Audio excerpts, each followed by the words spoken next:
What does it take to put together an Oscar-winning film? That sounds like a question for the Fast Draw team of Josh Landis and Mitch Butler. To make movies and make money in Hollywood, you've got to be willing to gamble. So if you were in charge of a big movie studio, where would you place your bets? The traditional formula is fame plus fortune.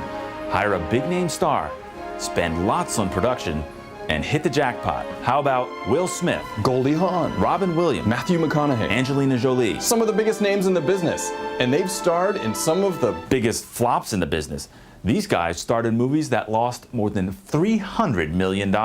Surprisingly, the biggest profits percentage-wise come from small, relatively unknown films. Super Size Me had a super return on investment of 22,000%. Hey, get out of the way! Come on! And The Blair Witch Project, a horror movie that nobody saw coming, scared up a 350,000% profit.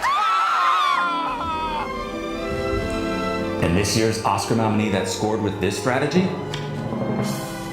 Slumdog Millionaire. It had a $14 million budget, and so far it has grossed nearly 1,000% more than that. But if you don't want to put your money on a long shot, there are two ways you can make a safer bet. The first, franchise, which is a series of films with characters the audience already knows. This makes success more predictable. Almost all of the most profitable movies in history belong to a franchise. Star Wars, Lord of the Rings, Harry Potter, Pirates of the Caribbean, and most recently, The Dark Knight. And your other best bet? Steven Spielberg. His films have made more than any other directors in history. And even in this down economy, the show goes on. Last year, Americans spent over $10 billion at the movies, which means there's just that much more money to win when you gamble on the movies.